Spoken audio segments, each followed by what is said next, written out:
Hoy, en 678, ante sobrados méritos de uno de los candidatos, podría adelantarse la elección del empleado del mes de octubre. ¡Fuerza, Julio! Ha llegado el momento de que Argentina sea conducida por una mujer capaz, con compromiso social. Ha llegado el momento de Cristina Fernández de Kirchner. Ella es la que nos va a garantizar y yo haré el aporte que esté a mi alcance. Por eso mi voto es afirmativo. La ley de quiebra del Estado, lo que la Corpo no te quiere decir. ¿Por qué perjudica a la población? El sistema previsional argentino hoy tiene entre los ancianos la mejor distribución del ingreso de toda América Latina y la mejor de su historia. Esta medida va a hacer aumentar la desigualdad 15%. Cada vez más voces en contra de los 5 vivos de siempre. No pasa usualmente, ¿no?, que se revisen las verdades. Cuando surgió todo el lío de Clarín, este último lío, ¿no?, digamos, yo hace muchísimo que pienso lo que son los medios, pero yo me empecé a acordar viendo los nombres de los tipos, Mañeto y Sofovich. Bernardo Sofovich, sí, el abogado. Casi que puedo entender por qué estamos como estamos también, ¿no? Cómo esa gente engañó a mucha gente que tiene alrededor, hijos, nietos, y cómo esos hijos y nietos también a lo mejor siguen pensando que todavía, la Ernestina Herrera de Nobles, el engaño con sus hijos, esa violencia subyacente que hay todo el tiempo. Después nos asombramos de la otra violencia y nos parece que es un horror, pero es la misma violencia traducida en gente que a lo mejor no tiene otro modo de expresarla. Twitter de Andrés Calamaro. ¿Quiénes son los kirchneristas pelotudos que apoyan esta gestión? Lupi, Capusotto, Campanella, Carlotto, Bayer, Darín. Y en este rincón, Legrand, Grondona y progre periodistas ofendidos con Tonietti. ¿Quién más? ¿La Pando? Pensándolo un poco, algo deben estar haciendo bien en el gobierno para tener tantos enemigos en todas partes. Si el mundo está podrido. Si robaran el mapa del país de los sueños, siempre queda el camino que te late por dentro. Si te caes te levantas, si te arrimas te espero. Llegaremos a tiempo. Llegaremos a tiempo.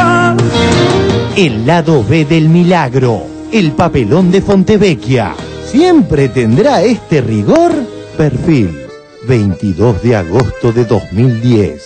Trágico bicentenario en septiembre. Aunque en Chile no lo digan, no hay posibilidad de vida para los mineros. Ahí está, sí.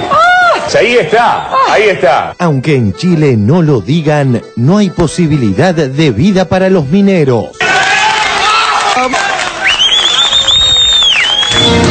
El debate ausente, la explotación de los mineros en Chile. Hay que decir que son mineros sobreexplotados, que no tienen derechos laborales en una empresa que los sobreexplotaba sin darle marcos de seguridad y además que había sido una mina que había sido cerrada, luego reabierta con muchas irregularidades, o sea que no es simplemente por un destino que es lo que pasó, sino que aquí hay muchísimas responsabilidades.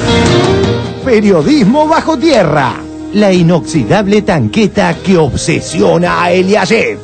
Twitter de Pepe Eliashev.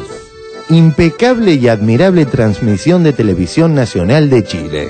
678 veces admirable. 678 veces admirable. Noticias sin difusión 1.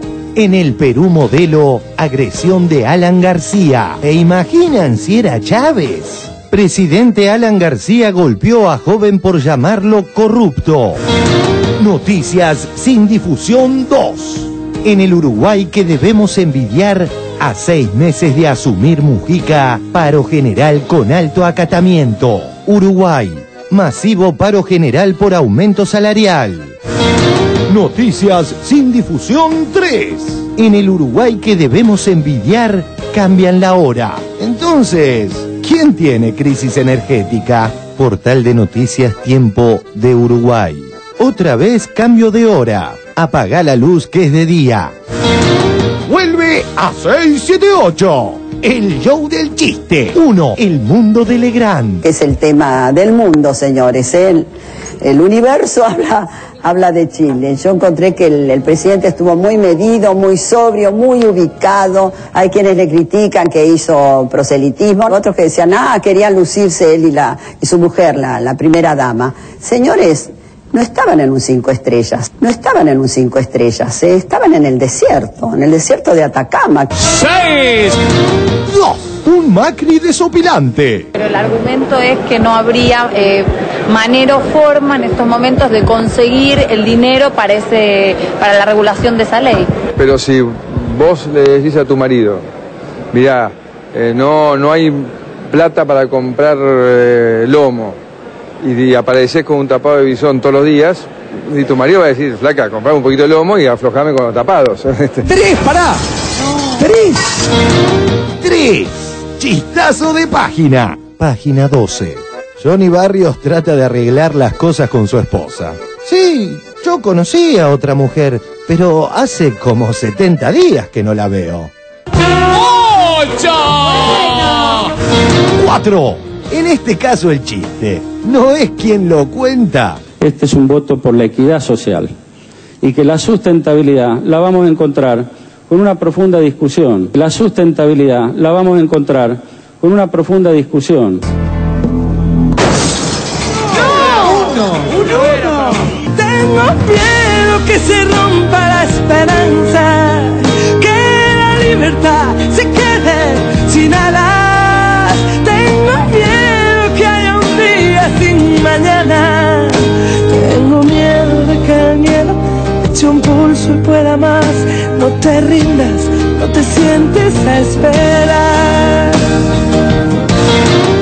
Otro día de noticias de la hostia. 1. Situación en España reconfirma rumbo elegido aquí. Infobae.com. Empresarios españoles quieren que los empleados trabajen más y ganen menos por la crisis. 2.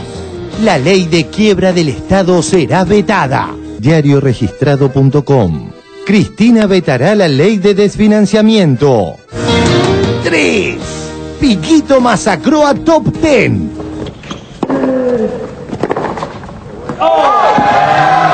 Ya no hay más partido, puño apretado. Mónaco se da un gusto grande. Saca y sube a la red 678. Y parafraseando a Rosana, llegaremos justo a tiempo. Tiempo. Ahora, ahí. Bien, perdiste la 2. 678, 678. Solo pueden contigo. Si te acabas rindiendo, si disparan por fuera y te matan por dentro, llegarás cuando vayas más allá del intento. Llegaremos a tiempo, llegaremos a tiempo.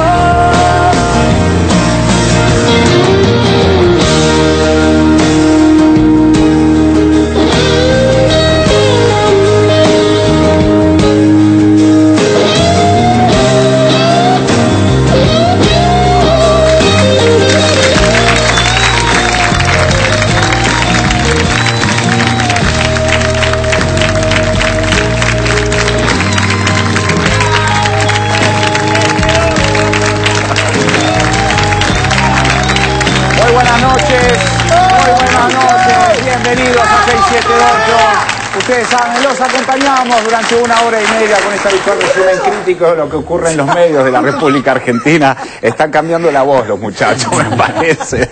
Llegó el momento. Muy bien, estimados colegas, muy buenas noches. ¿Cómo están ustedes? ¿Todos bien? Estás muy bien hoy, ¿no? Estás pleno. Muy bien, no, estoy 16, 7, 8 puntos. Vamos a dejarlo en esa general. Hoy está con nosotros en el programa el titular del ANSES, el señor Diego Bocio. Hola Diego, bienvenido.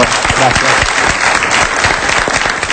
También está con nosotros para discutir y hablar en el programa el secretario de la Gestión Pública del Gobierno Nacional, el señor Juan Manuel Abalmedina. Hola Juan Manuel, bienvenido. En un ratito también está llegando el ministro de Economía, Magu, para hablar obviamente de lo que fue sancionado ayer en el Senado. También en la apertura parecía que Cristina vetaría, decía en la apertura, y la presidenta ya vetó la ley, esto es así, vos tenés el veto o no?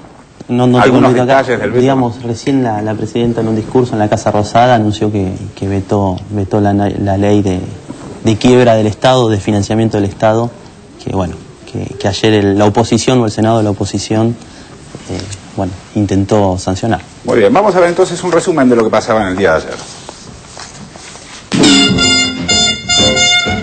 Operación Cobos Clarín. Ley de quiebra al Estado. Demian Panigo, sos doctor en Economía de la Escuela de Altos Estudios de París, investigador del CONICET, y tenés justamente un estudio hecho sobre el tema del 82% móvil. El sistema previsional argentino hoy tiene entre los ancianos la mejor distribución del ingreso de toda América Latina y la mejor de su historia. Esta medida va a hacer aumentar la desigualdad 15%. Leía que el despacho de mayoría, que lo firma la coalición cívica, la UCR, el PJ Disidente, el PRO, ellos calculan que con 11.000 millones se paga todo. No, es una mentira flagrante. El costo que tenemos nosotros, que significaría la decisión de adoptar el fallo Badaro, está por el orden de los 10.000 millones de pesos. Ellos calculan que con 11.000 millones se paga todo. No, es una mentira flagrante. ¿Qué cuentas hacen? ¿Qué cuentas prevé el proyecto? Realmente no tiene un cálculo total del proyecto, no saben cuánto va a costar. Este es un voto por la equidad social y que la sustentabilidad la vamos a encontrar con una profunda discusión. No saben cuánto va a costar. Sanz decía que costaba 20.000 millones de pesos. Eso es menos de lo que cuesta el artículo 1. ¿Cómo puede ser que un gobierno que para el presupuesto del 2011 pretende manejar con discrecionalidad más de 120.000 millones de pesos no puede dar un aumento que en su conjunto no sobrepasa los 20.000 millones? Sanz decía que costaba 20.000 millones de pesos. Eso es menos de lo que cuesta el artículo 1 del proyecto. Realmente parecía que no saben. Aparte de la plata, que puede estar o no estar, si la medida fuese excepcional, habría que buscar la plata y se debería pagar. Pero el problema es que aumenta la desigualdad. Nosotros no estamos discutiendo si está bien o mal aumentar la jubilación. Estamos viendo cómo y de qué modo es sustentable y de qué modo en el intento no liquidamos la seguridad social, desfinanciamos el presupuesto y volvemos a una etapa de déficits crónicos. Así como esta ley es completamente inviable, digamos. Realmente no solamente genera una pérdida de capital enorme, sino que no están los 40 o 50.000 millones de pesos anuales adicionales. No están en ningún artículo de ley, no se prevén nuevos recursos. El argumento es que no habría manera o forma en estos momentos de conseguir el dinero para la regulación de esa ley. Pero si vos le decís a tu marido, mirá, no hay plata para comprar lomo, y apareces con un tapado de bisón todos los días, y tu marido va a decir, flaca, comprame un poquito de lomo y aflojame con los tapados. Que la sustentabilidad la vamos a encontrar con una profunda discusión. Flaca, comprame un poquito de lomo y aflojame con los tapados. La verdad que es un mamarracho, vamos a decirlo en una forma bien popular, es un mamarracho, tanto la ley como cómo se llegó a la votación. Y es lamentable, pero ¿saben por qué es lamentable? Porque se juega y se jugó con las expectativas de los jubilados. Qué momento, ¿no? Histórico. El 82% móvil va a marcar un momento histórico también en nuestro país, por pocas horas seguramente. Y claro, porque la presidenta lo va a vetar. Sí, ya anunció, así que... Los jubilados quedaron ahí con ganas de festejar, pero... Sí, es una ilusión, la verdad es que para los jubilados es una ilusión. ¿Saben por qué es lamentable? Porque se juega y se jugó con las expectativas de los jubilados. Este es el país que estamos construyendo no a los palos, a las piedras, a los golpes, porque la verdad, cuánta violencia institucional. Porque muchas veces yo siento como presidenta, este es el país que estamos construyendo no a los palos, a las piedras, a los golpes.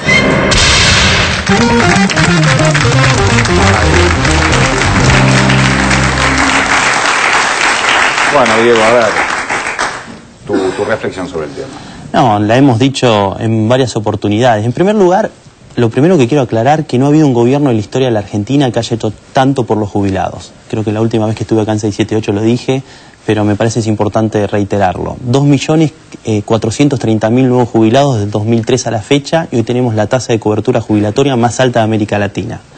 7 veces aumentó la mínima jubilatoria. Después de 14 años de estar parado la mínima jubilatoria en 150 pesos, hoy aumentó en 7 veces la mínima jubilatoria. El presupuesto destinado a la seguridad social creció de manera significativa. 2 veces al año hay movilidad jubilatoria. Este año aumentó más del 26% cuando ellos decían que iba a crecer solo el 4%. ¿Por qué? Porque refleja el aumento de la actividad económica, refleja que la economía crece en los ingresos tributarios y con lo cual aumentan las jubilaciones. Hay una tasa de igualdad y solidaridad, lo decía Demián que estuvo ayer con ustedes, en materia de igualdad jubilatoria, que es envidiable y es la más alta de América Latina. Me parece que tenemos que estar orgullosos como argentinos por la decisión, no casual, sino firme de un gobierno, primero de Néstor Kirchner y después de la presidenta, de que en la Argentina tenemos un sistema jubilatorio fuerte, sólido y que podemos hacer frente a las jubilaciones todos los días y todos los meses. 5.700.000 jubilados cobran todos los meses y con una mejora de menos a más permanente. Ahora bien, la oposición de manera demagógica, de manera oportunista, sin ningún tipo de criterio, de rigurosidad, lo decían muy bien y quedaba muy bien reflejado. No hubo un pedido de informe al ANSES de cuánto era el cálculo de la ley. O sea que nosotros fuimos al Congreso de la Nación con el ministro Boudou y mientras estábamos hablando del cálculo, cuánto era el costo de la ley, los senadores de la oposición firmaban el dictamen y no nos escuchaban.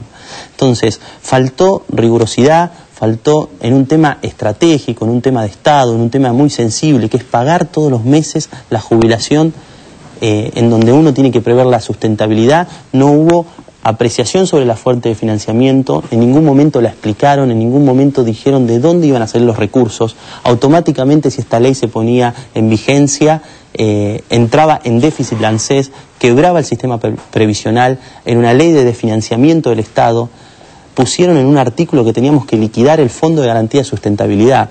Evidentemente todo eso refleja no solo la improvisación, la liviandad con la cual toman los temas, un tema estratégico en donde hay que tomarlo con mucha seriedad, porque ¿qué pasó? Hoy lo explicaba muy bien la presidenta. El pasado argentino ha sido un colapso en materia previsional. Hubo el 82% móvil en 1958 de Frondizi, y 4 años solo duró ese 82% móvil. Ya empezaron los déficits, no se podía pagar y permanentemente el sistema previsional estaban en déficit y con cajas desfinanciadas. Es la primera vez en la historia de la Argentina que tenemos un sistema de seguridad social que está sólido, que paga todos los meses las jubilaciones, que no corre el calendario de pagos como hacían ellos en la Alianza. Entró en déficit permanente el sistema, la historia lo indica así, con consecuencias terribles para la economía, y es la primera vez que está sólido el sistema, que está inclusivo y que hay una perspectiva de mejora. ¿De dónde sale el dato para la oposición del superávit del ANSES con el cual poder financiar por lo menos parte, dicen ellos, o por lo menos escuché eso, parte de lo que se trata este proyecto? Ninguno de los legisladores que hizo referencia al financiamiento dio precisión y rigurosidad sobre los datos. Yo seguí el debate desde mi oficina y en ningún momento dio rigurosidad y precisión sobre el debate. Yo les dije a ellos en la Cámara de Senadores, en la Comisión de Coparticipación y de Presupuesto, cuál era la situación del ANSES en términos fiscales, que se lo firmaba, que era la misma presentación que iba a hacer ante la Auditoría General de la Nación, que es el órgano de control del Poder Ejecutivo y del ANSES. Les dije, este año el ANSES tiene las cuentas equilibradas. A lo sumo tendremos un superávit de 500 millones de pesos. Ellos insisten en un superávit de 15.000 millones de pesos. Es mentira, mienten de manera descarada, de manera abismal. Y se lo firmaba con el tesorero de ANSES, con todos los colaboradores que tienen la responsabilidad como funcionarios de todos los días administrar junto conmigo, administrar la ANSES. Entonces, mienten descaradamente, mienten de la fuente de financiamiento, saben que no se puede financiar, porque en definitiva eso, hay palabras elocuentes de un montón de legisladores que veían ayer, que decían, bueno, sabemos que esto es inviable, pero bueno, en algún momento encontraremos la forma de darle sustentabilidad en el tiempo. Otro senador habló, bueno, de acá a fin de año llegamos con una imprecisión total de los números el año que viene, ¿no? y después del 2012 no queremos un sistema previsional para siempre, digamos, no estamos solo pensando de acá en los próximos meses. Ahora esta falta, esta falta de rigurosidad y de precisión, en realidad no parece que no les salió a hacer bien las cuentas, sino que no les interesó porque ellos sabían que iba a un veto. Esto fue nada más que una puesta en escena para crear una situación política, creo yo. No es que no creo que sean estúpidos. No, y que entonces no saben cómo hacer una cuenta. Yo creo que lo que tenemos que pensar cuál es el objetivo real que tiene esto, ¿no? Cuando uno lo escucha, cuando uno lo ve haciendo, digo, uno podría pensar que esto simplemente es una idea de algunos que toman a la gente por estúpida y pueden pensar que, bueno, escondiendo las cosas, creen que tomándolos, sobre todo a los adultos mayores o a la gente por estúpida, pueden lograr algo. Pero para mí no es el tema. Para mí esta ley debería llamarse ley de quiebra del Estado, pero debería llamarse ley de quiebra del Estado Clarín. Para mí este es un proyecto del diario Clarín. Es un proyecto del diario Clarín que, si ustedes se acuerdan, esta idea no estaba en ninguna de las plataformas de los partidos que se presentaron en elecciones el año pasado. Es más, cuando se constituyó este nefasto Grupo A, hablaban de las retenciones, de la ley de medios, la ley de reforma política, y en ningún momento se hablaba de esto. Me parece que en un punto, Clarín, cuando empezó a ver que eso no iba ni para atrás para adelante, no podían juntar quórum, que no le salía nada, empezó, desde las tapas, desde determinados artículos, a forzarnos a llevar adelante una idea como esta, que era por lo demagógica, esperaban que dañara el gobierno, y que después, por las consecuencias que podía tener, podía ser enormemente beneficiosa para el propio grupo. Yo lo sé porque ustedes se acuerdan en ese momento, y a mí me tocó charlar con algunos de los legisladores, en ese momento los legisladores no querían saber nada con este proyecto, los legisladores opositores. Yo me acuerdo de charlar con alguna gente del PRO que te decían, no, te imaginas nosotros que siempre dijimos lo contrario, siempre pensamos lo contrario, ¿cómo vamos a proponer esto? Es un disparate. Hablar con los radicales y te decían, imagínate nosotros, decimos esto, vamos a quedar como unos ridículos, nos van a recordar el 13% del descuento, nos van a matar, es una locura. Además votamos en contra de las FJP, de la estatización de las FJP, ¿cómo vamos a venir ahora? Es como votar contra el matrimonio civil y estar a favor del matrimonio igualitario, digo, es un disparate cómico. Y los supuestos de izquierda decían lo mismo. No, nosotros obviamente nunca vamos a apoyar un proyecto que no tenga una nueva financiación, hablan de aumento de los aportes patronales, que no iban a dar quórum si no estaba claramente fijado, todo mentira. Se negaron hasta que el monopolio empezó a apretarlos, 2, 3 tapas diciendo que eran inútiles, que no servían para nada, que no sé qué, que no sé cuánto, y terminaron siendo funcionales llevando adelante este dislate, llevando adelante este mamarracho, que se aprueba por la traición serial nuevamente del vicepresidente Cobos, y que tampoco se aprueba una ley, como nos decía hoy Clarín o como están los diarios. Nuestra Constitución dice con mucha claridad, artículo 78, que los proyectos votados por ambas cámaras van al Ejecutivo para su estudio, que los promulga o los veta. O sea, nunca hubo una ley que estamos vetando. En síntesis, para mí, esto es un proyecto para beneficiar al Grupo Clarín, buscando desgastar al gobierno, como muy bien decía Diego, quebrar el sistema jubilatorio, probablemente con la intención de si por alguna casualidad se llegaba a hacer esto, podría volver a la privatización, podían volver a las FJP, y en el medio llevarse algunos dividendos. Porque cuando uno observa el decreto, ¿no?, y lo ve y toma un poquito la idea de analizarlo, se encuentra con lo que mencionó hoy la presidenta y se dijo bastante, y se mencionó muy claramente acá, de la obligación que le hacen a ustedes de vender el fondo de garantías, dentro de los cuales, si recordamos, como también se mencionaba ayer, hay acciones, 300 millones de pesos de acciones del Grupo Clarín que fueron compradas a 29 pesos y que hoy valen menos de 3. Vendidas rápidamente. Yo digo, esto parece una cajita feliz diseñada por el monopolio, que yo estoy seguro que a los actores de la oposición no les sirve, porque los deja muy mal parados, los deja parados en la irresponsabilidad, de la poca seriedad y la autocontradicción permanente. Por eso salen hablando no con demasiado fuerza ni nada, porque se dan cuenta que es algo que termina mostrando una chantada y una intencionalidad tan clara frente a los números que se planteaban recién, que no hay mucha vuelta. Digo, nadie puede decir que esto es votable y nadie puede decir que esto es un proyecto con algún viso de lógica. Juan Manuel, una pregunta, porque la verdad es que no veo la ganancia política de la oposición en plantear un imposible. ¿Dónde está? Hoy, por ejemplo, decía, el gobierno va a tener que pagar un costo político muy alto si veta la ley.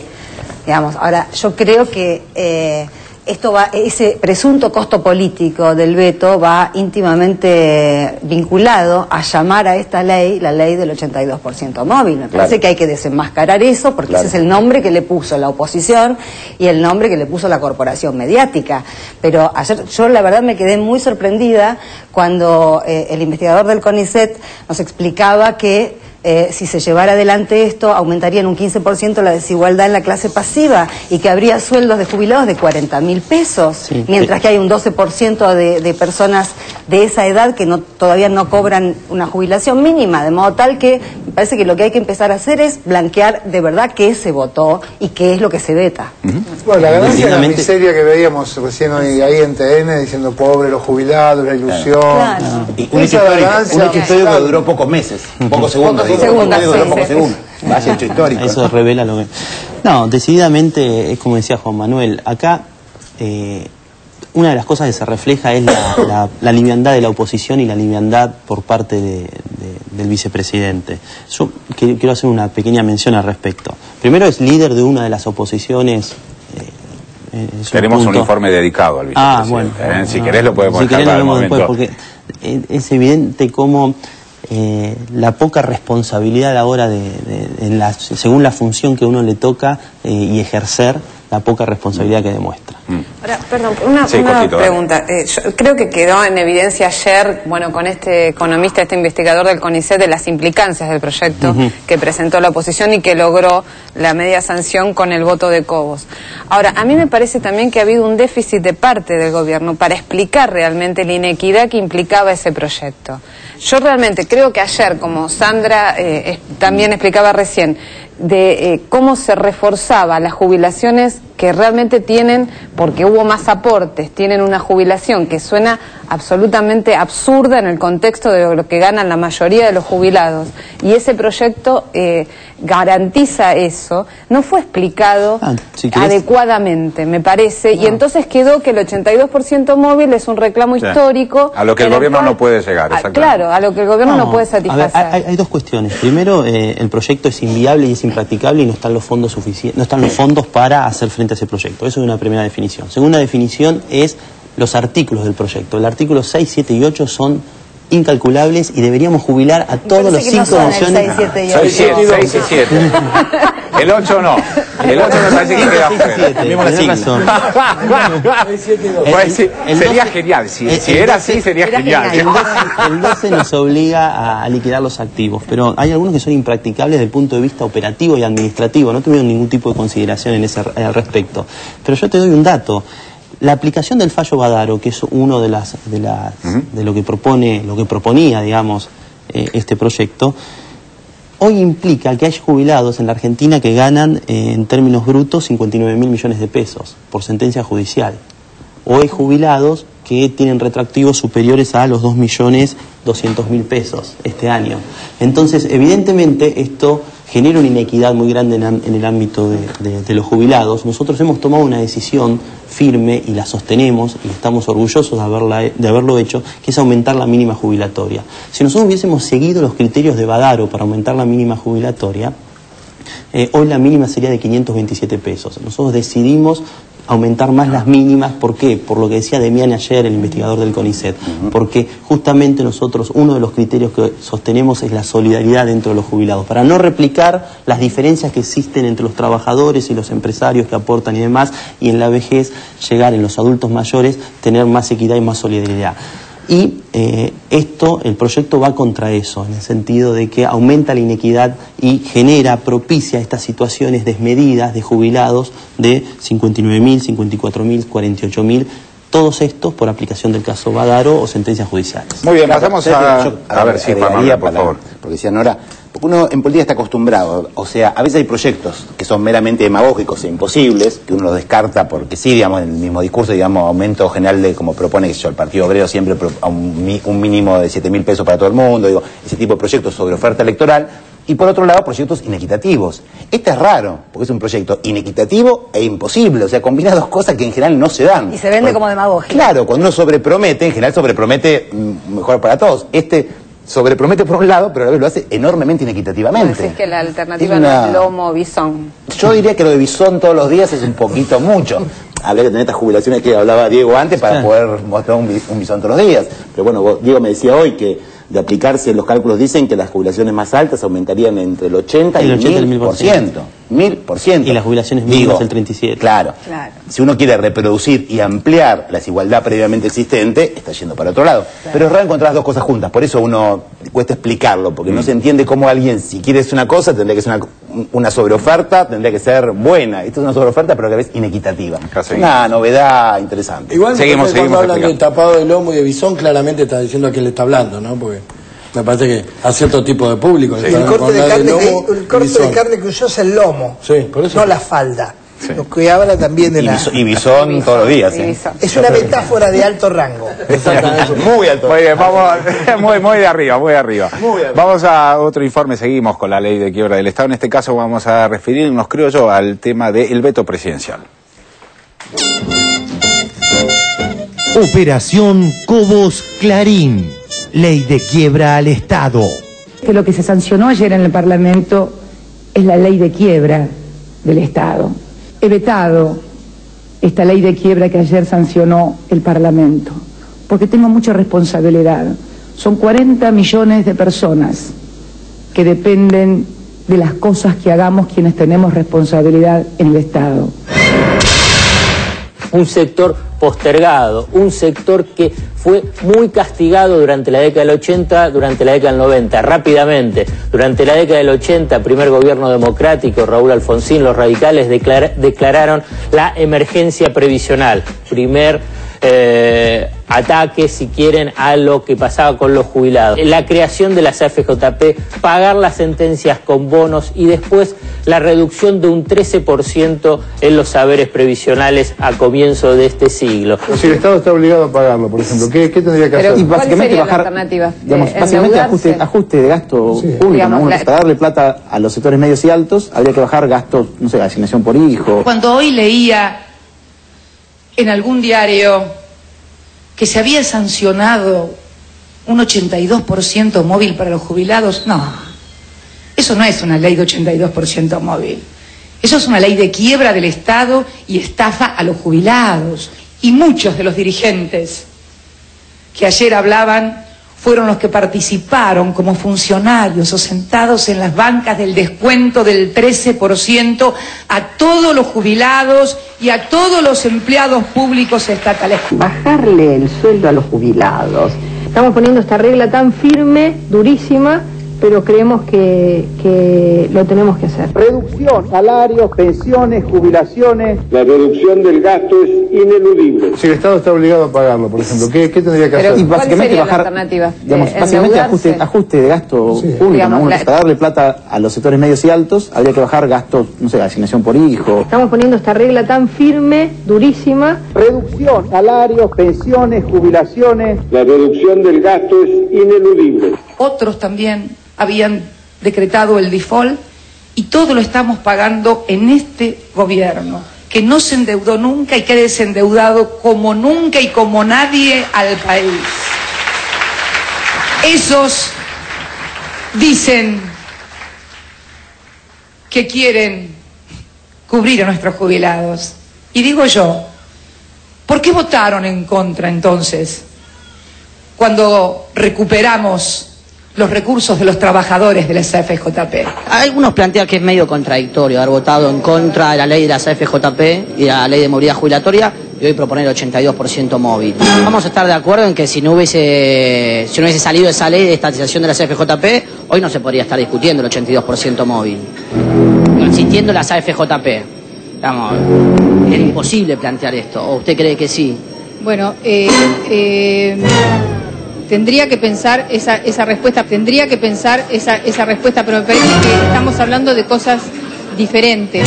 ¿Por qué votaron en contra entonces cuando recuperamos los recursos de los trabajadores de las AFJP? ¿Estaríamos mejor si siguiéramos en las AFJP? ¿Cómo estarían cobrando los jubilados? Mira, es un par que no estarían cobrando. El sistema de AFJP, 2.300.000. Que los tendría que estar sosteniendo el sector público. Igualmente. El artículo 12 del actual proyecto tiene mucho que ver con el artículo 161 de la ley de medios. El artículo 12 lo que establece es que el Fondo de Garantía de ANSES no podrá superar un monto equivalente al pago de un año de haberes previsionales. Actualmente son 80.000 millones de pesos más o menos. El problema es que el fondo tiene un valor equivalente por 150.000 millones de pesos. Lo que está diciendo ese artículo básicamente es que el Estado tiene que vender automáticamente 70.000 millones de pesos el Fondo de Garantía. Es decir, el Estado desinvierte. Desinvierte, pero si lo vende de un día para el otro pierde 40.000 millones de pesos, o también ofrece mucha cantidad de títulos en un día para el otro. El mercado, el precio baja y uno pierde mucha plata. Ahora, la simetría es que acaba de haber una medida cautelar que se plantea que el artículo 161 de la ley de medios establece un plazo de desinversión de un año para los medios de comunicación. Bueno, el artículo 12 se obliga netamente a vender los activos del Estado en plazo mucho menor y por una cantidad de plata mucho mayor. Una cláusula sancionada donde el Fondo de Garantía del ANSES, ese fondo que conforman los paquetes accionarios de muchísimas empresas argentinas, que además son la garantía, títulos, dinero, que va a permitir que los jubilados puedan seguir cobrando 2 aumentos todos los años. Ahora están diciendo que tenemos que venderlo en 30 días. Son los mismos que votaron en contra de que los monopolios mediáticos desinvirtieran en un año. Un año de desinversión es como demasiado rápido. El precio de esos bienes cae en un solo año y me parece que dar un plazo más razonable de 3 años para buscar un buen comprador. Son los mismos que votaron en contra de que los monopolios mediáticos desinvirtieran en un año. Para los monopolios un año es poco. Para los jubilados 30 días y a remate público con acciones. Hoy me hablaba de la CFJP, la compra de acciones en Clarín, y yo lo enganché con el artículo 12, que me llama la atención y que no termino de comprender, pero que habla de venta anticipada de activos. Se podría vincular claramente, en verdad. El artículo 12 lo que viene a hacer es hacer bajar forzosamente y artificialmente los precios de las cosas que tienen que vender forzadamente el ANSES para que los bancos, o grandes inversores, para no decir solamente los bancos, pueden comprar esos activos que valen más a precio vil. ¿Qué venderán? Acciones, bonos. O sea, lo obligan a vender mañana para tener plata. Para cumplir con el artículo 12. Me acabo de dar cuenta de una cosa. Si el ANSES vende acciones, las FJP deben comprar las acciones de Clarín. Ahora las tiene el ANSES. Si los obligan a vender esas acciones rápido, esas acciones van a estar baratas. Sí. Exacto. ¿Y Clarín las podría volver a comprar muy baratas? Muy baratas. Ah, buenísimo. Para los monopolios un año es poco. Para los jubilados 30 días y a remate público con acciones. Díganme si realmente no es una ley de quiebra y de estafa.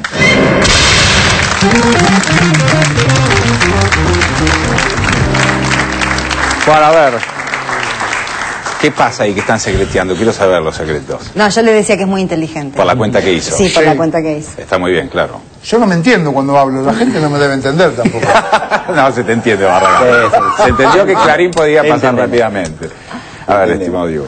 No, bueno, esto básicamente lo dice muy claramente el informe, es decir, hay una imprevisibilidad total, hay una inconsistencia permanente por parte de los legisladores de la oposición. Yo cuando fui a la comisión leía la versión taquigráfica de la senadora Estensoro, en donde cuando se oponía a la ley de movilidad jubilatoria y también se oponía a la ley de que los fondos de los trabajadores, en vez de ser administrados por las FJP, por privados, los administre el Estado, porque en realidad son fondos de los trabajadores de hoy y jubilados futuros, ella decía que era insostenible el sistema y explicaba la relación de activos pasivos. Se lo leí en persona y no entendía nada y demás. Es decir, hay permanentemente inconsistencias. Cuando les conviene un discurso decir que el sistema está en peligro y que la relación activos pasivos es 1,5 y no se pueden hacer reformas, ese discurso es apropiado. Ahora bien, cuando tienen que plantear una ley de desfinanciamiento del Estado, cuando tienen que plantear una ley de quiebra del ANSES sin especificar los recursos, el discurso se acomoda. Y después con respecto a los activos, bueno, lo que vos decías es claro, ¿viste? Vendo caro, compro barato. Nosotros no podemos liquidar los activos del ANSES de un día para el otro como estipula la ley. Es prácticamente imposible, no hay volumen de mercado. Generaría una desvalorización muy fuerte de los activos de los argentinos, porque en definitiva el Fondo de Garantía de Sustentabilidad es lo que garantiza el pago de las jubilaciones de hoy, el pago de las jubilaciones futuras, el pago de las jubilaciones nuestras futuras. Entonces hay que cuidarlo, hay que preservarlo. Cuando los traspasaron a las AFJPs, su valor era 100.000 millones de pesos. Hoy supera los 160.000 millones de pesos. ¿Por qué? Porque hay una economía sana, porque hay una valorización de los títulos públicos y de las acciones. Venderlos rápidamente hay acciones que tardaríamos 10 años. Y otro dato adicional, la ANSES... Claro, Diego, lo saludamos al ministro. Sí. ¿Qué tal, ministro? ¿Cómo le va? Se acaba de incorporar a la mesa, bienvenido. Estábamos justo en la parte dura, técnica, pero quería saludarlo. Termino rápidamente. ANSES inicia una demanda contra Clarín porque no distribuye dividendos.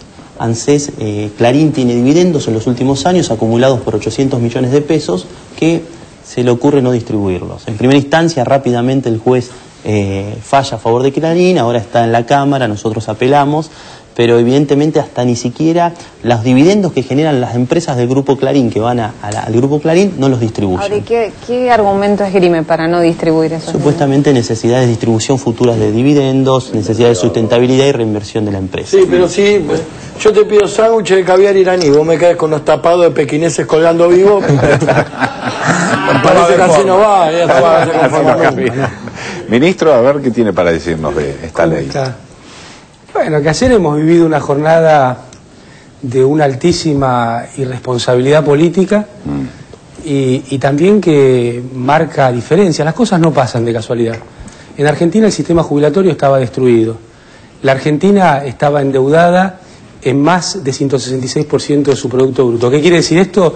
Que debíamos 20 meses de producción de la Argentina aunque no se consumiera nada. En la Argentina 1 de cada 4 de nosotros no tenía trabajo. Y bueno, vuelven a aparecer los mismos actores, las mismas caras, ¿no?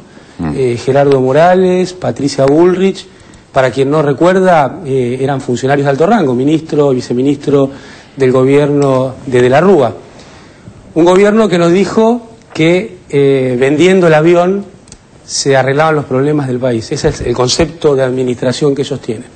La verdad que no vendieron el avión, se quedaron, lo trajo a caballo, armaron el corralito y el corralón para quedarse con la plata de todos los argentinos, el megacanje y el blindaje como las soluciones, porque también hay que acordarse, ¿qué fueron estas dos medidas?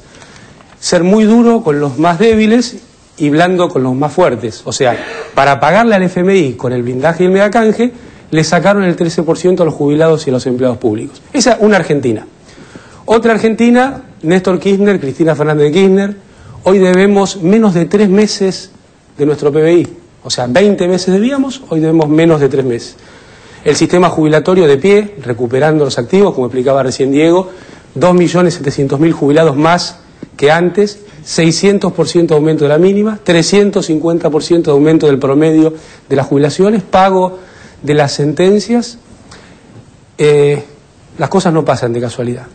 Y aparece, suerte que De la Rúa no vendió el helicóptero, pues se fue en el helicóptero. Y ahora aparece Cobos, que es lo más parecido a De la Rúa que hemos visto. Cuando había que hablar de los recursos del sector público, Cobos votó no positivamente para que el Estado se desfinanciara. Cuando había que ver cómo se financia un gasto, lo dijo explícitamente, no se me ocurre a mí, Bueno, pongamos esto y después vemos cómo se financia. Total son 40.088 millones de pesos. Después vemos cómo se financia.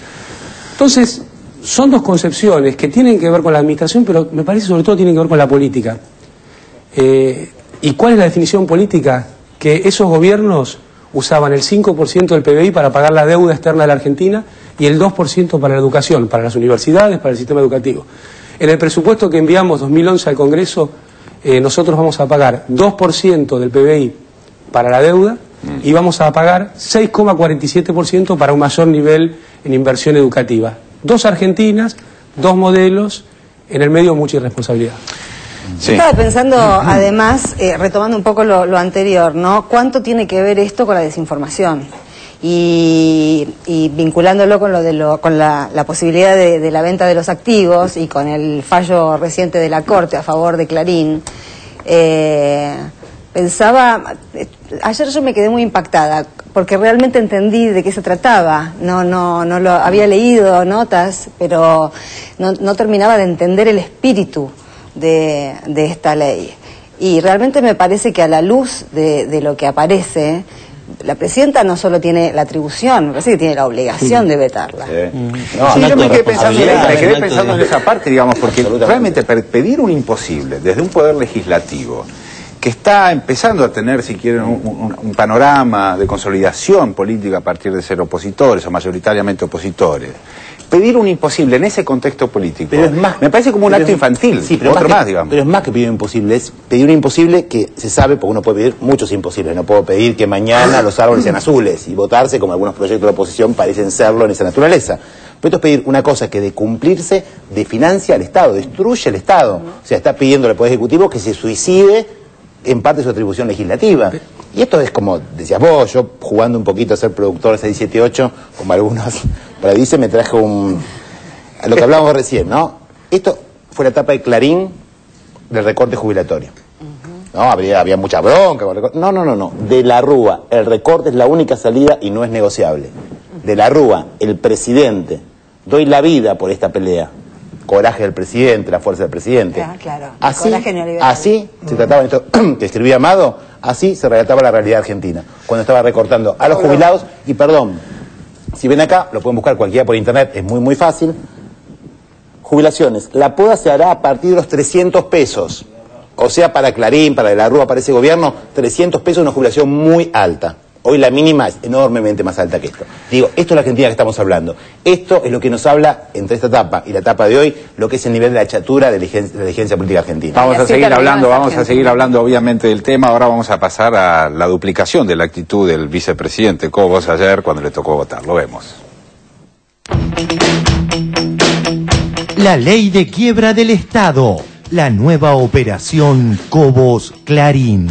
Ha llegado el momento de que Argentina sea conducida por una mujer capaz, con compromiso social. Ha llegado el momento de Cristina Fernández de Kirchner. Ella es la que nos va a garantizar y yo haré el aporte que esté a mi alcance.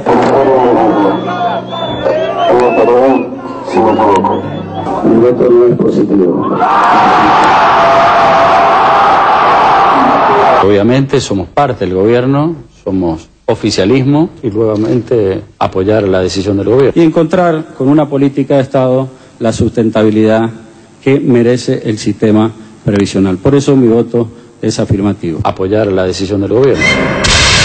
Como de modo irrebatible ilustraba el informe anterior, la ley que ayer votó el vicepresidente de Cristina y empleado de Mañeto, Julio Cobos, tiene como objetivo servir a intereses foráneos y a los de sus cómplices de acá, banalizando los sueños de los jubilados. En su blog, La Cosa y la Causa, excelente editorial escribió hoy Eva Rowe, cuyos últimos 2 párrafos son estos. Blog La Cosa y la Causa de Eva Rowe.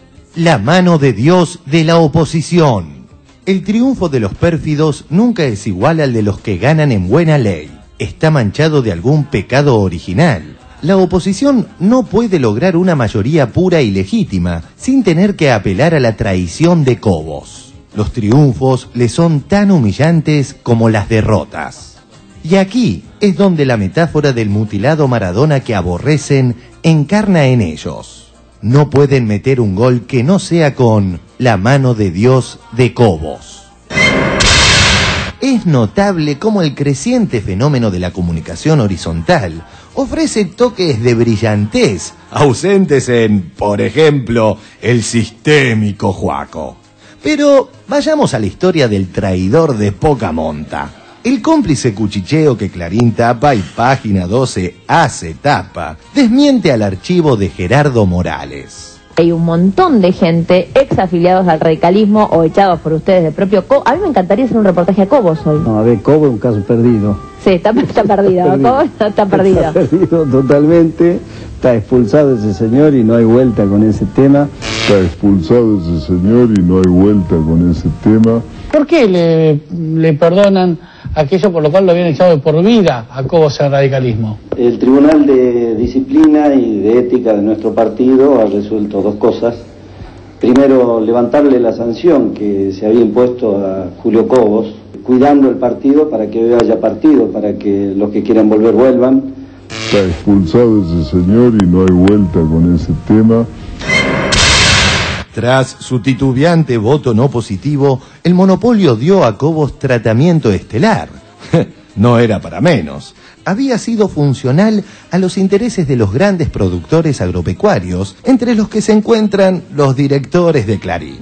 Y la clásica impostación de Telenoche alcanzaba alto grado. Cobos, profeta en su tierra.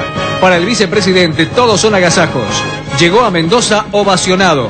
Tuvo que salir a la ventana de su casa a saludar. El vicepresidente vivió un día de fiesta en la provincia de Mendoza. Llegó a su tierra natal en auto después de hacer varios saltos en el camino, después de saludar gente a su paso. Y nunca te dio olvidar. En la arena me escribías. El viento lo fue borrando y estoy más solo mirando el mar. El vicepresidente transitó la Ruta 7 pueblo a pueblo, como si fuera una alfombra roja. Y ya a fronteras adentro de la provincia que le tocó gobernar, tuvo una recepción de estrella. Y a pocos días del lanzamiento de la fallida opereta Redrado, que perseguía idéntico fin de desfinanciar al Estado, Mañeto patrocinaba la candidatura de Cobos. Clarín, domingo 3 de enero. Entrevista a Julio Cobos. Me encantaría poder medirme con Kirchner en 2011. Virtualmente lanzado desafía. Estoy dispuesto a romper el mito de que la UCR no puede gobernar. Sin embargo, el gran momento del país, simbolizado en el histórico bicentenario, marcaría el indetenible descenso del vice en las encuestas y el crecimiento del oficialismo. Llegaría entonces una victimización que de tan burda empequeñece a la de Leuco. Perfil.com. En el entorno de Julio Cobos están preocupados por su seguridad. ¿Puede haber un atentado contra Cobos? Cobos, ¿cómo está usted de ánimo? ¿Cómo está hoy usted? ¿Cómo se siente? Muy bien, muy bien. Es como un deporte pegarle, ¿no? Parece que sí. No importa lo que haga, le pegamos a Cobos. No importa, no, sí, la verdad que sí. Cobos, no me hable en tercera persona porque me parece que estoy hablando con el Diego ya a esta altura. Hábleme en primera persona. Bueno, por ahí es una costumbre. Que está bien, no fue una crítica, está bien, no fue una crítica. Casi como reconociendo la connivencia con la corpo mediática al apurar anoche su desempate, el vice de Cristina se amparó en los medios. Yo ya había anticipado mi voto afirmativo en los medios.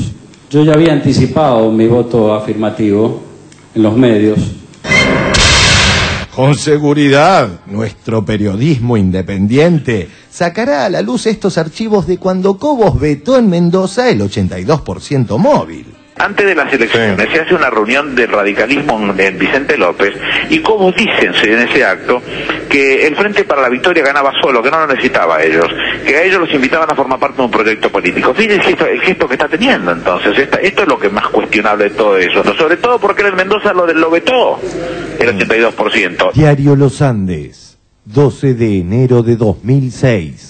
Cobos vetó la ley para pagar el 82% móvil a los docentes jubilados. Por eso mi voto es afirmativo. Cobos vetó la ley para pagar el 82% móvil a los docentes jubilados. No se ha reparado por estas horas en algo contundente. En tiempos del lockout agromediático, la argumentación con que Cobos justificaba haber votado en contra del gobierno que integra no es aplicable a la bonanza actual que ni la oposición discute. Soy un hombre de familia como todos ustedes. Mi voto no es positivo. La decisión mía privilegió, digamos, la paz social que yo creía que en ese momento, con ese desenlace, necesitaba el país. No existiendo hoy las condiciones que, por otra parte, ellos mismos habían creado, no sabemos qué fundamentación hallará esta vez Cobos. Como cierre, un buen chiste que nos tira el productor ejecutivo de Duro de Domar, Tincho, sobre esta ley que obviamente deberá ser vetada. Vete, Cristina, y vete, Cobos.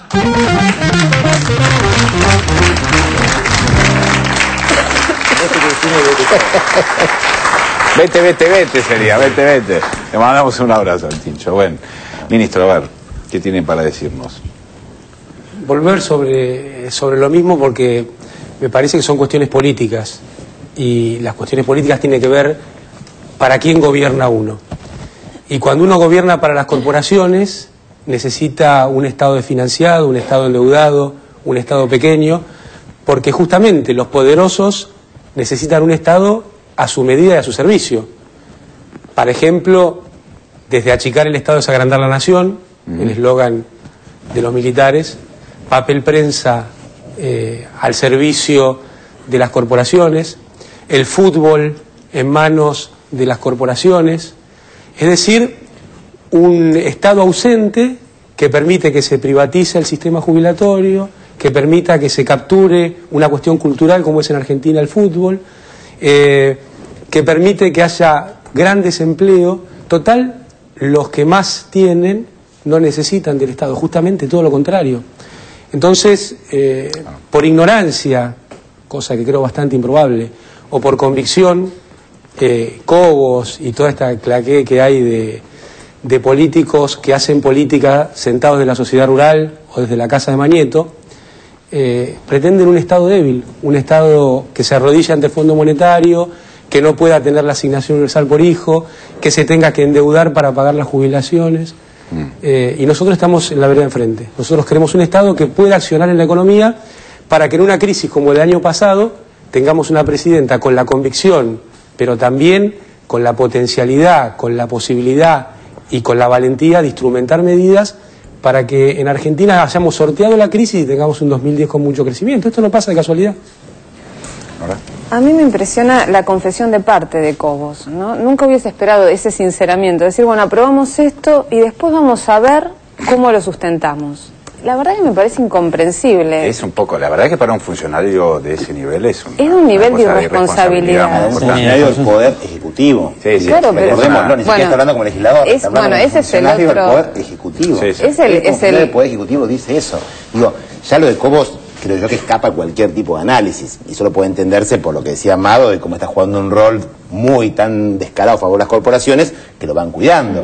Pero el rol, yo soy profesor de política comparada, en el mundo uno no encuentra cosas así, ¿no? Yo estaba recordando John Adams, ¿no? El primer vicepresidente de Estados Unidos, que fue el primer vicepresidente de la historia, nunca hubo uno antes porque ahí se inventó, ¿no? John Adams desempató 29 veces en sus 2 periodos en la Cámara, muchas veces en contra de lo que él pensaba. Hay una buena serie que estuvo en Estados Unidos, que un amigo mío me la comentaba, en el que la primera vez que tiene que vetar algo que está a favor, dice, uy, ¿qué hago? No. Y votó con Washington. George Washington lo maltrataba, no le hablaba, nada, pero el tipo 28 veces empató siempre correctamente, porque a nadie se le puede ocurrir que alguien que, como nuestra Constitución Nacional, que algunos quieren olvidar, pero existe y está, dice el Poder Ejecutivo es uninominal, es unipersonal, no puede hacerlo. Bueno, es que él no es un senador, él no es un senador. Claro, pero esta vez lo había fundamentado, como muy bien se decía en el informe, ¿no? Como decían ustedes, lo había fundamentado en ese Estado que obviamente ellos mismos habían creado, pero bueno, tiene una fundamentación. Ahora, ¿por qué? Esa es la pregunta. ¿Qué rol está jugando? Esto no existe en el mundo. Y ahí me acordaba lo que muy bien decía Cristina, citando esa frase del 18 Brumario de Luis Bonaparte, ¿no? Que la historia se repite una vez como tragedia y una vez como comedia. Marx, cuando escribe esa frase, hace el parangón entre Luis Bonaparte con Napoleón Bonaparte, ¿no? Bueno, esto de Cobos tiene mucho aire de eso, ¿no? Como volver hacia algo mismo que ya está vencido. ¿Vos decís que la comedia de la Rúa? Como un retorno a la comedia de la ruística, una versión ya que está más cerca de lo patético que de lo trágico. Ahora, cuando Cristina hoy habla de violencia institucional, creo que ya en estas instancias Cobos está encarnándola de una manera más que obvia, ¿no? No se puede pensar en ese sujeto desempeñando ese rol sin percibir una profunda violencia institucional, que por otra parte es lo que ellos todo el tiempo dicen defender, ¿no? Las instituciones. Pero además está hablando de un sistema jubilatorio, un sistema previsional que no, digamos, como todos estamos de acuerdo, no prevé solamente lo que pase de acá a fin de año, sino que se supone que tiene que tener sustentabilidad en el tiempo. Y la Cámara de Senadores empató en 35-35, digamos. Esto habla realmente que no ha habido una discusión real en la posibilidad concreta de discutir seriamente, si se quiere discutir seriamente. Pero para discutir seriamente tendrían que confesar lo inconfesable. Claro, ¿no? Que no están jugando sus intereses sino los de otros. Y están jugando otros intereses. Y esa calificación de la presidenta sobre Cobos, ocupas con K, que tiene que ver con aquel que ocupa un lugar que no le pertenece, que es cierto que es una comparación que no tiene nada que ver con los desocupados o los sin tierra que por necesidad ocupan un territorio o una vivienda, exacto, que tiene que ver con esa metáfora de ocupar un lugar que no le corresponde, falso y aparencial. Y yo pensaba que Cobos, no iba a decir su nombre porque no hay que pronunciar, hay ciertos nombres que no hay que pronunciarlos en vano, el de Dios y el de los traidores. Y voy a decir esto, ni siquiera es un gran traidor, porque todos conocemos las grandes traiciones de los grandes traidores. Por ejemplo, Judas, qué gran traidor. O por ejemplo, Bruto, el traidor de Julio César, otro gran traidor. Este es un traidorcito. Ni siquiera le corresponde la traición, porque la traición en shakespeariana es muy importante, es resonante. Es comedia. Y está el cinismo. El cinismo, ¿saben qué? Nosotros decimos cínico sin darnos cuenta qué es. No, mejor dicho, no sabemos qué es, pero no específicamente. El diccionario lo especifica muy bien. Quedó en desfachatado y descarado. Es aquel que ya no tiene vergüenza para mostrar su impropiedad. No, votemos esto, después vemos cómo lo financiamos. Dijo algo así. Bueno, ese es el descaro. La plata está. Te digo más. más allá de su oposición, su naturaleza en su accionar, digamos, él ya es parte de una de las oposiciones, es hipócrita, digamos, hipócrita en el sentido, primero, de financiando al Estado o no permitiendo que el Estado se fortalezca con su voto no positivo. Después, propiciando el gasto infinito o el déficit infinito del Estado en esta ley de quiebras o en esta ley de financiamiento. Pero además, cuando tuvo la oportunidad de ejercer la administración de un gobierno como fue la provincia de Mendoza, él vetó la ley, con lo cual es hipócrita, es inconsistente, o sea, en su accionar. Y evidentemente no tiene pretensiones de nada, porque si no, frente a la responsabilidad... Deberíamos recordar, porque tenemos que hacer una autocrítica del poder político. Es muy difícil construir un poder político. Observemos qué debilidad tenía el poder político para asociarse a alguien con todas esas debilidades morales, que a un político de raza no se le puede pasar inadvertido. A un jefe de personal no le pasa inadvertido la debilidad de un empleado. La debilidad si es alguien que no merece estar en el puesto que está. Entonces es obvio que uno tiene que perdonar, indultar aquel pacto que se hizo hace varios años con este señor que reúne esas tres condiciones, y lo digo con énfasis: cinismo, traidor en pequeño, en miniatura, y ocupa. Y tal vez agregue algún otro calificativo si sigue en el en ese momento no se da cuenta. ¿Cómo? Ni en ese momento, como uno lo sabía o no. Obviamente, digo, uno sabía dónde venía Cobos, qué representaba, más o menos qué significaba. Digo, ahora que se pone en este tema, no es que tampoco pueda justificarlo porque venía de la izquierda, algún sector similar, que con buenas intenciones, digo, sabemos dónde venía, en el 2003 había votado a López Murphy, digo, yo estoy seguro que él mismo sabe que esto es un disparate, no está de acuerdo, todos sus amigos, los empresarios que lo quieren y financian, de decir, che, y como decía Diego recién, ojo, esto le da popularidad y le da notoriedad que hace mucho que no la tenía. Pero no creo que le sirva electoralmente. Hay que está el costo político. No, pero no solo por el tema del costo político, porque una cosa es la notoriedad y otra cosa es la popularidad. Y otra cosa es cómo lo ve la gente, cómo lo ve la ciudadanía a la hora de pensar, a la hora que tengo que votar. ¿Voy a votar a alguien que vota siempre distinto, que traiciona siempre, que dice A y después hace B? ¿Lo veo después el día de mañana cuando sea presidente, si es presidente, tomar una decisión, aumentando un salario, etcétera? ¿Cómo esto juega en la idea de gobernabilidad? Él decía... vamos a darle a la Unión Cívica Radical, demostrar que la Unión Cívica Radical puede gobernar, no decir en ese que pasaba en el codo. Yo creo que está demostrando en ese sentido que no pueden gobernar nunca más. Señores, nos vamos a un corte, ya volvemos. Este es el tiempo y es el lugar. Nada puede ser mejor. Cansado de vivir quemando el tiempo, ahora que el sueño se acabó. ¿Dónde fue tu ideal de un mundo perfecto? ¿De dónde sos? ¿A dónde vas? Y después ¿qué vendrá? No quiero saberlo. Este es el momento y el lugar. Aferrado a cosas que no tienen sentido, me puedo equivocar. La prosperidad en un envase vacío. No olvides de dónde sos y a dónde vas.